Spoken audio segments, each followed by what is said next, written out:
Thank you guys for tuning in. If you enjoyed today's video, make sure to leave a like and subscribe if you feel I was worthy, because 75% of people who are watching my videos right now are not subscribed. So if you're one of them, make sure to change that and hit that button down below and hit that notification bell as well to be notified anytime I upload a video. And as I always seem to do in my videos now these days, let's do a startup of the car.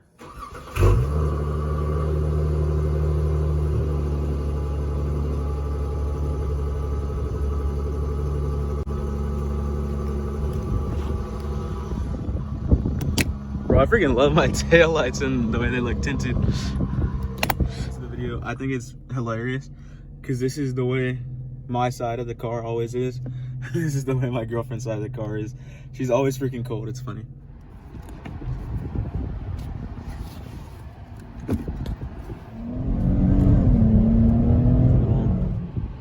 Decal in for the car, so I guess I'll probably just put it like in the front up there, or maybe like up here. Not too sure, but I'll show y'all when it's done. I did put it on the car. It's kind of almost unnoticeable, but who cares? Thank you guys again very much for tuning into the video. I'm basically just here at the house, sitting in the Challenger. And one thing I wanted to talk about today, the thing that I wanted to talk about today is my buying experience for the car, what I had to go through, what happened, how many dealerships I went to, was this the car that I originally wanted, stuff like that. So again, if you enjoy, leave a like on the video. So yes, first things first is this was not at all the car that I was going to get. I actually went to a dealership that was about 5 minutes from my house. And if I decide to put the name of the dealership out there, it's right here. If not, you know. So yeah, I decided to go to that dealership, and I was originally going to get a Charger GT, a 2020 Charger GT in December when I got this car. And basically, it was just a GT, it was just a V6. So I knew that I probably could have been able to talk them down. But one of the biggest issues is that they were undercutting the trade value of my Charger RT. They actually offered me a lot less, like $4,000 to $5,000 less than what the place where I got the Challenger offered me for the Charger. So that was just one big no, because rolling over that much negative equity onto a V6 to begin with, and as well as the fact that it was about to be considered 1 year old in the car industry because it's almost 2021, that just would have not been smart at all.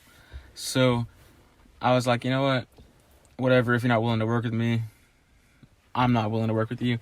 Because basically that dealership just wasn't taking me seriously. I don't know if it was my age, or I don't know if it was my appearance, or I don't know if it was the fact that they didn't think that I had the means to actually get the car. And that's the only thing that I can really advise you guys, is if a dealership is not taking you seriously, then you don't need to give them your business, and you don't need to keep trying to give them your business, because at the end of the day, they're going to stay treating you the way that they were treating you the whole entire time. And if you want to overpay for a car, or if you want to accept their low-ball trade-in offer, then you can do that.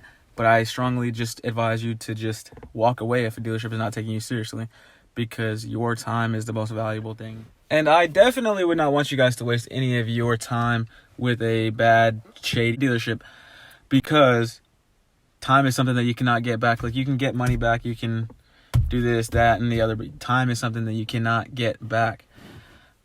So yeah, obviously, needless to say, I'm not sitting in a Charger GT right now. So I ended up going to a dealership that was much further away. It was 45 minutes to an hour away. And I honestly didn't even want to go to the dealership, but I was so angry with the first dealership and how they had treated me and what their offer was, and the fact that they didn't really want to work with me, or they didn't want my business. I was like, you know what, I'm going to go and see what they're talking about. So I get there, and they offer me, again, as I said, I think it was like $4,500 more for my trade-in.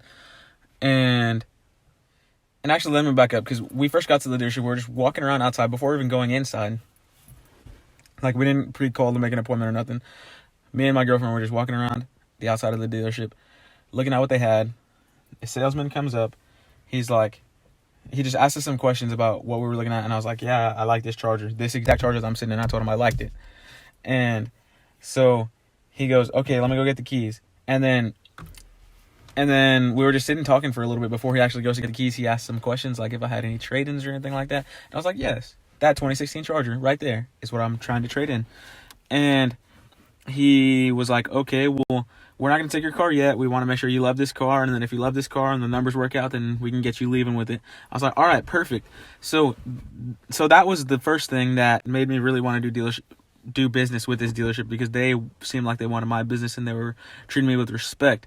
And like, I wasn't wasting their time and they weren't wasting our time. We were just getting straight to business. So I test drove the car, and I don't know if it's just the fact that the Charger was really old, or I don't know how the previous owners were taking care of it, but the Charger was not a smooth ride. Like, it was really bumpy all the time. And I drove this car on the highway, and it was such a smooth ride. And that was one of the things that I really, really liked about it. And I also obviously liked the fact that it had no miles on it. Like, right now, it only has 1,666 miles on it.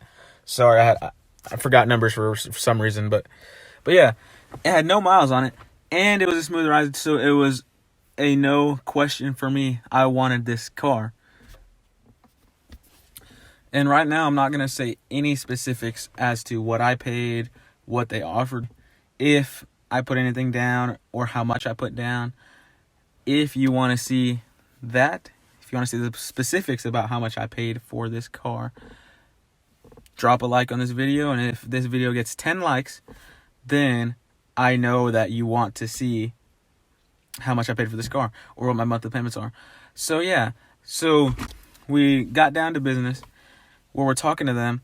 And yes, I did roll over some negative equity on my car, but the price that they were saying the Challenger was, like, it made it well worth it. You know what I mean? It's not like I financed 25% over what the car value was or anything like that. It was actually worth it for me in the end, and I was actually able to talk the dealership down on the price of the car, and I was able to finesse my way into them giving me more for the trade-in. But I feel like that has a lot to do with the guy who my salesman was, or who my salesman was, I should say, because he apparently was a new salesman, and I'd be willing to put money on the fact that I was his first sale. And you know, when you offer something, they always say, I need to talk to my manager. So he walked away, and I have a feeling that his manager felt bad for him, because this dude was so excited to sell me the car, like as if he hadn't done it before. And that was one of the things that he told us right away, is that he was brand new, and he had only been at the dealership for a month, and he had only been selling cars for a month. So yeah, like, my buying experience really wasn't terrible at all. Like, I did have to go to more than one dealership, because at least one dealership was kind of bad. Didn't really seem like they wanted our business. Didn't really seem like they were taking me too seriously, or didn't really seem like they wanted to work with me. But that's not the end of the world. And the only thing that I can tell you guys is, don't be afraid to travel an hour, 2 hours, 45 minutes to get the deal that you want.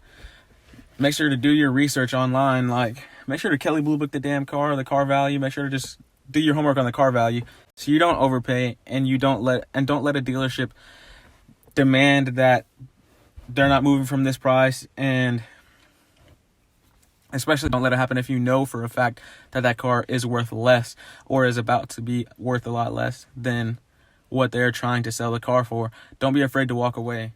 And one thing that I didn't say that the first dealership did, that the second dealership thankfully didn't do, is the first dealership kept trying to say like, oh, well, just let us run your credit, so that way we can we can beat your credit union. We can get you a lower percentage.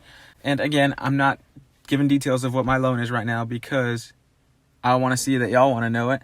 So let's see.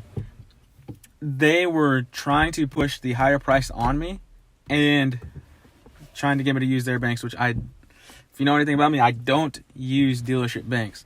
I get my own financing before I even head to the dealership. And yeah, the second dealership was just smooth sailing. They were really willing to work with me, and that's one thing that I really can appreciate, because I hate whether it's me or her trying to buy the car and the dealership just doesn't take it seriously. Because 9 times out of 10, if you're young, if you're born from like 2000 to now, or like 1999, 98 to now, and you've tried to go buy a car from a dealership, you can probably attest to the fact that they do not want to take you seriously all the time. And a lot of the times they just don't want to work with you. Even if you have the means, even if you have the money, even if you have the financing, they just don't even want to work with you. And it's terrible.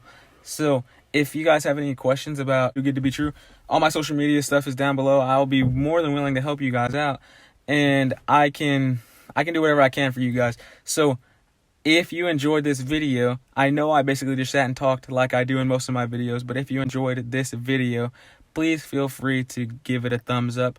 And again, I'll say it again, over 75% of you are not subscribed. Make sure to change that if that's you. And again, this has been Marcus, and I'm out. Make sure to click here to have a random video and here to subscribe to me. I love each and every single one of you guys. We're on the road to 100 subscribers. Yes, sir. I'm excited. All right. Goodbye, everybody.